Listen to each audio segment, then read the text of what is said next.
Hi Capricorn, welcome po sa ating channel. At ito ang inyong daily kabay tayo reading for April 8, 2025. Please be reminded kung naka-resonate kayo, comment down. Kung hindi ka naka-resonate, ibigay niyo po sa iba kasi general reading po ito. This is for you Capricorn ngayong April 8, 2025.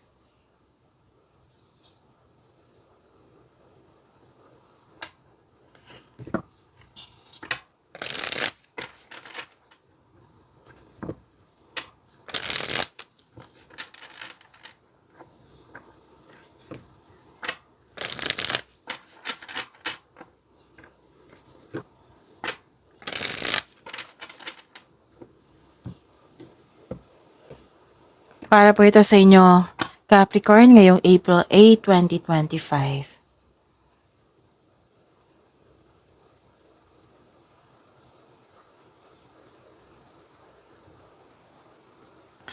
Maraming salamat po sa inyo patuloy na suporta at maraming salamat din po sa mga hindi nag-skip ng ads. Gamitin ang reading na ito bilang kabay lamang. Sa mga hindi pa nag-subscribe, subscribe na po kayo at click bell notification para malaman nyo na may bago tayong video. Para sa mga gusto magpa-reading po, may lumabas dyan sa screen nyo ngayon. Panoorin nyo po at sundin ng instruction.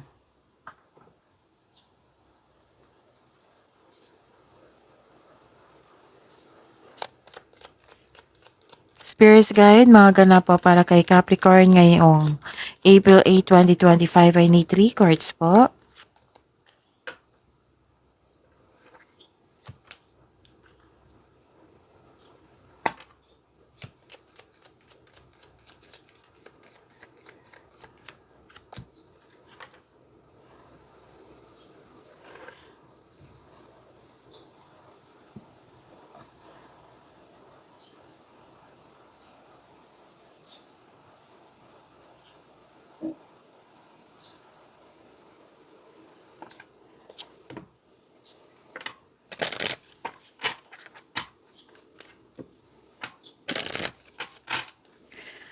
Spirits Guide, Angels, Archangels, Guardian Angels, message po para kay Capricorn ngayong April 8, 2025 ay need 3 cards po. 2 cards po.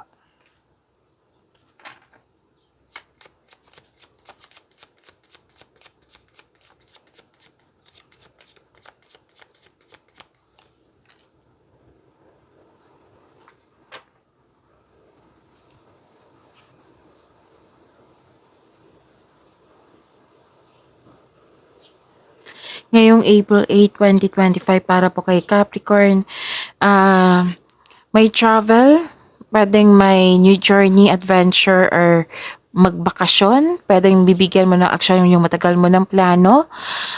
Pwede din kakasimula mo lang sa project, sa trabaho, sa negosyo, sa relasyon, sa connection sa isang tao. Basta may pagsisimula dito. Tapos may concern sa immature na tao, may humihingi ng attention sa inyo ng isang bata or ito ay inner child po. Tapos mag-ingat kasi may nakita ko dito ang tuso, mandaraya, sinungaling. Pwedeng rivalry ito, pwedeng competition, pwedeng temptation ito, or seduction. Pwedeng may tuto sa desisyon or tungkol ito sa concern sa third party. Parati itong lumalabas sa inyo. Capricorn, sana'y ma-overcome niyo po ito.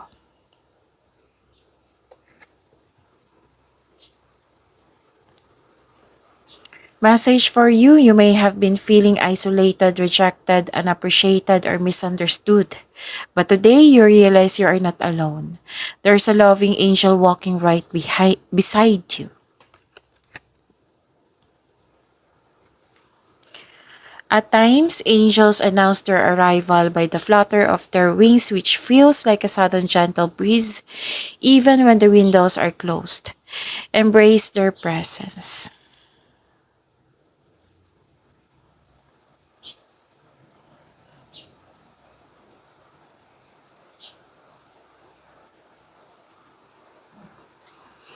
Spirits Guide, ano po yung energy ni Capricorn ngayong April 8, 2025? I need 2 cards po.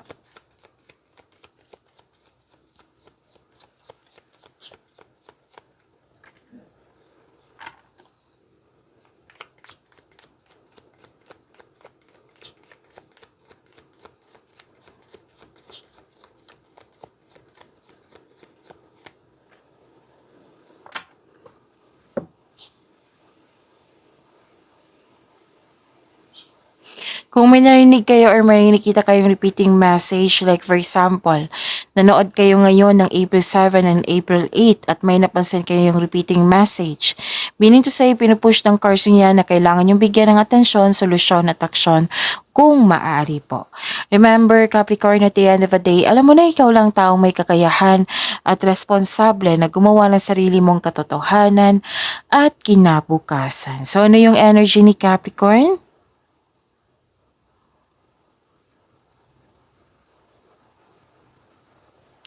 Balanse, stability, pagkakaisa, kasiyahan buhat sa paglilibang. This card reminds you na magkaroon ng balanse sa schedule, panahon sa sarili, sa pamilya.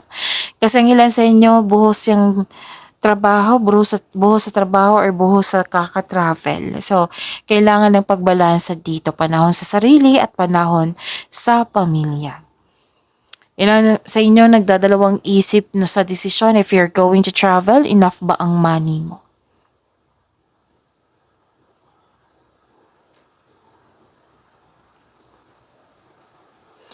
May nakita rin ako dito na nagkaroon po ng, pwedeng kahapon, nagkaroon ng grief and sadness, pero ngayon, this is silver linings and moving on. Kasi may hope and healing ako nakikita dito and personal growth. Nakamove on ka na sa lahat ng unos na nagdaan, nagkaroon na ng forgiveness.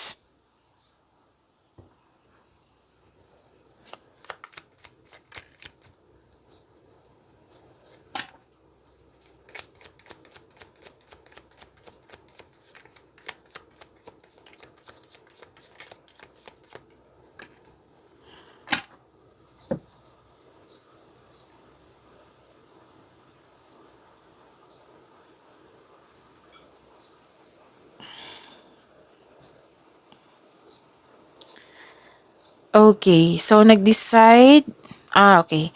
May plano kayong may plano kayong stop or mag-resign na subukan yung ibang career opportunity. At may parating kayo na malaking pera, or pwedeng dumating na ngayon or parating pa, magkakaroon ng financial stability. So claim niyo po, Capricorn. May nakita ko ditong hindi pagkakasundo. Pwedeng may delay or hindi ka kontento sa status mo ngayon or maaari din may disconnection sa isang tao na kailangan mo ng mahabang pasensya. Pero don't worry kasi magiging okay naman ito.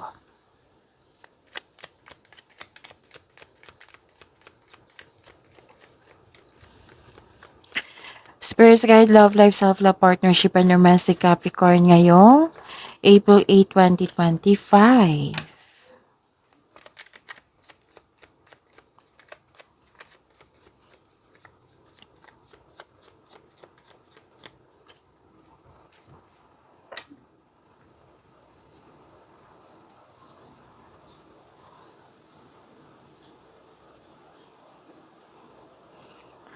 Okay, this is releasing and letting go of grudges. Actually, mag-ingat kayo sa isang taong bumalik sa inyo ha, kasi may gusto siyang kunin sa iyo.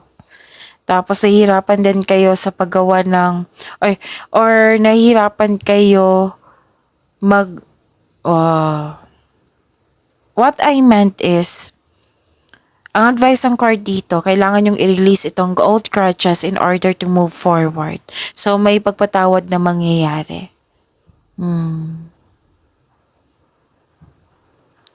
At may nakita rin ako ditong, whether single ka man, may relasyon sa buhay mag-asawa, nag-manifest kayo ng wonderful relationship. So, your manifest will be granted soon. Pay attention kayo sa pagbalanse sa inyong emotion with your thoughts while remaining grounded and passionate para maging okay, para ma-attract mo din yung green flag po. So, and please know that you are divinely guided. Okay, so pag-imanin niyo po yung blessings na binigay sa inyo, Capricorn. See you tomorrow. Please like, subscribe, and click the button for notification para updated po kayo sa daily tarot reading natin. Maraming salamat po.